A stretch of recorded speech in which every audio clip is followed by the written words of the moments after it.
Most home care agencies are going to fail at AI, not because it doesn't work, but because they have failed to understand how it works. Hi, my name is Nick Bonitatibus, owner and founder of Digital Champions, speaker, and for the last decade, I've been helping home care agencies to grow their agencies by leveraging powerful tools, technology, things like social media, video, and AI. And today, we're going to be talking about the key things that you need to know so that as AI continues to evolve, that you can make sure that you're doing the right things to stay up with the trends and really understand why AI is so powerful and what you need to know about it. So I was on a call with one of my clients recently and I was talking to them about caregiver matching. And one of the things that they had said to me, they said, no one can match a caregiver better than me.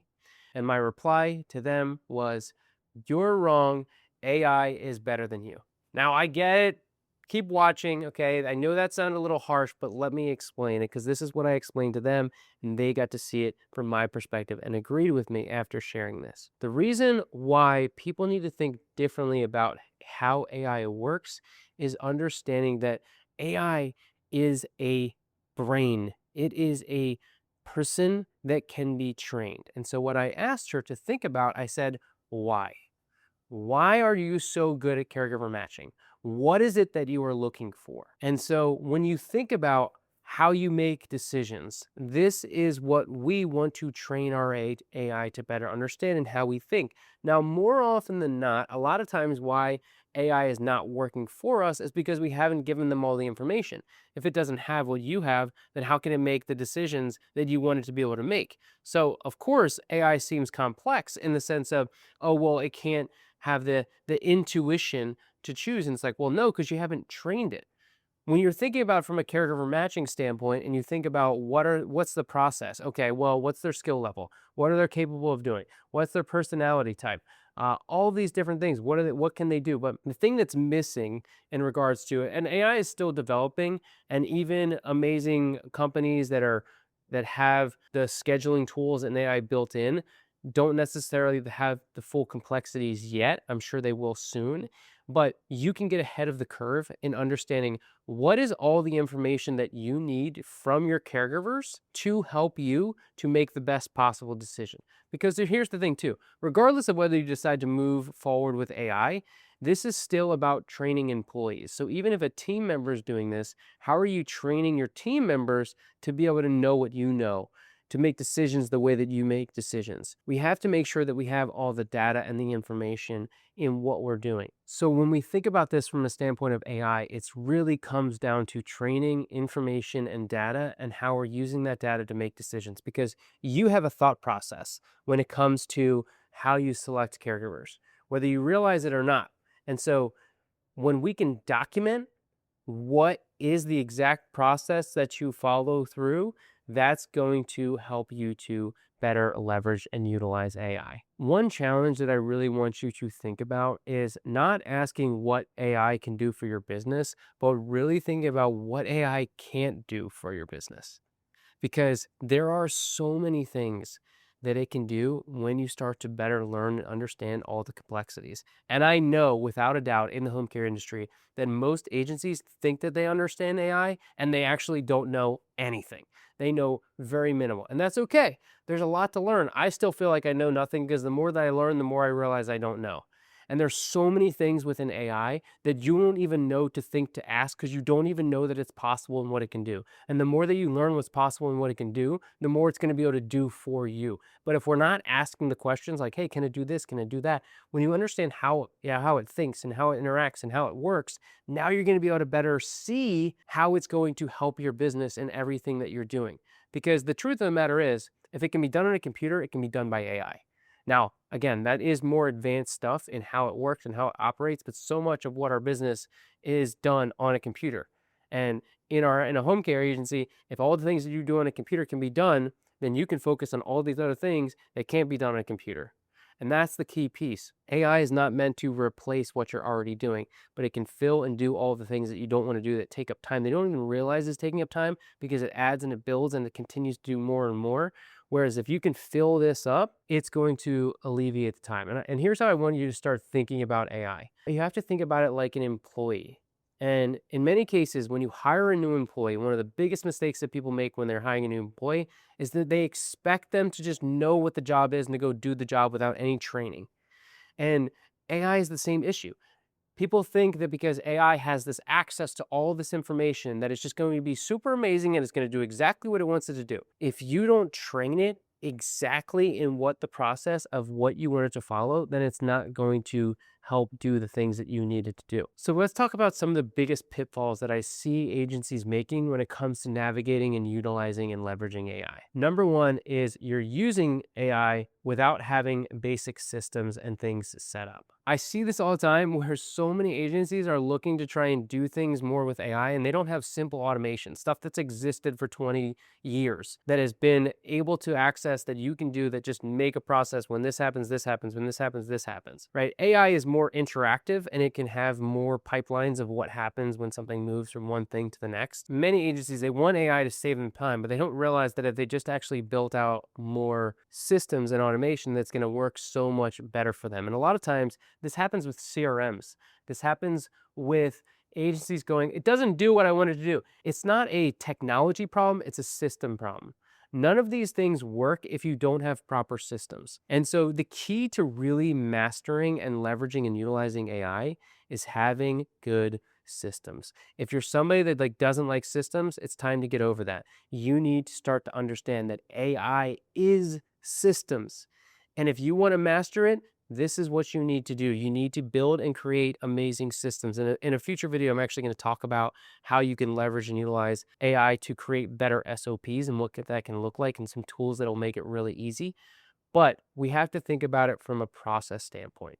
Because here's the example that I love using when it comes to understanding the systems, which leads to the second pitfall, expecting AI to work without telling you exactly what to do. So what do I mean by that? Everything that we do has a process and a system that you are following that you don't realize your brain is doing because it's just something that has become second nature. And so if we're not understanding what that process looks like, then we're not able to do it. So for example, when I am shopping for a flight, what do? The first thing is I go to American. That's my main airline. That's the process. This is where I go to American. I look for direct flights. Is there a direct flight? No, there's not a direct flight. Okay, then it's going to go to the next airline because I only fly direct flights if I can. That's just part of my preference. That's part of my process. That's part of my system. So now I go to Delta. Go to Delta. Delta looks up. They find the direct flight. Now it goes, okay, what's the direct flight? We're going to go to the 6 a.m. flight because I like to fly super early. There's way less issues when you fly early. I like waking up early, getting on that plane. So now it knows to pick the earliest flight based on that information. Now it goes into the process of picking seats. Well, which seat is it going to pick? Oh, well, I like the window seat, but I don't like just any window seat. The trick that I do, and now I'm revealing my secrets, whatever. The trick that I do is that I pick the window seat that has an aisle seat that's already taken because that increases the likelihood that that middle seat is not going to be taken, and so that I will fly on the plane with no person in the middle seat. It works like a crazy amount of the time, where it's so often that I'm flying with nobody in that middle seat because of this process that I've created in my brain. Now, eventually, AI is going to be able to do these things for me. I haven't built these things yet. And again, but this is going to be common nature. But it's the reason why I use this example is because you have to think about this for every single thing that you do. What's the process when you walk into the grocery store? Oh, well, I go to the produce section first. I go to the frozen stuff last, right? These are things that we do. We have a process for everything that we're doing. And we need to think about in our own business, in our own life, what's our process for doing everything? Because when you have a process, then AI can eventually do that process. Number three, and this is an important element that I need to talk about in home care, is understanding HIPAA compliance. I see some agencies, they're just like throwing stuff that is non-HIPAA compliant into their AI. They're sharing personal information. We can't do this. This is going to get you in trouble later down the line. There are different things that you can do. There are upgrades when it comes to ChatGPT or Claude that can actually help your AI tools to be HIPAA compliant. And then naturally, there's also all of these services, cool companies like Zengage, Swift ops that are leveraging and utilizing AI in their systems and in their platforms that are HIPAA compliant. And so we want to make sure that we're utilizing the tools that are HIPAA compliant, but making sure that we're not putting personalized information about our clients into our AI systems that isn't HIPAA compliant. So make sure that we're not doing that. Number 4 is blaming AI when it's actually you. This happens very often where AI is not working in the way that you want it. And the biggest reason is because you haven't trained it the way that you want it. This is where custom AI agents come into play. When you can create a custom agent, it better understands the output of what you're looking to create and will create what your issue is happening. So if it doesn't sound like you, or if it doesn't look like it, well, have you built a brand voice to better understand how to using AI? Whatever you're using it for, it needs to have a detailed process of what that looks like. This is where AI skills come into play. If you're using Claude, which I highly recommend, I know ChatGPT is the more popular one. If you watch previous videos of mine, I spent a lot of time talking about ChatGPT, but now I barely use ChatGPT and I use Claude. This is what I'm helping all my clients to use. They love Claude now because they can see the difference, and I'm walking them through the steps in the process so that they get a lot of more value. I'll actually share an example from one of my clients and what he has seen from working with me when we're creating these AI tools. This has actually inspired something that I highly recommend you consider. There's a community, a program that is going to help you to better master and leverage AI. All you got to do is go to the AI@homecaresociety.com. You can learn more about what that looks like to really stay top of mind of what's happening in AI and commit to the time to learning these things that I'm talking about here today. Number 5 is AI forgets. Have you ever been talking with AI and all of a sudden you're talking with an hour and you're making all this progress and you're like, this is so amazing, this is the coolest thing. And then you say something and it gives you some output and you're like, whoa, what? I thought we went over this, and now you're taking this thing that I had said not to do, and now you're doing it, and you're like, AI.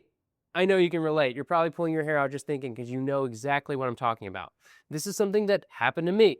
And so I've been able to build out systems that allow you, because once you understand the pitfalls around AI and why it forgets, because it can't remember that much, and then understand how we can save what we want it to know into a separate database that it can then pull from and archive. Now you're going to not have that issue, because every time that you start a chat, it has all the information that it needs, that you don't want it to forget.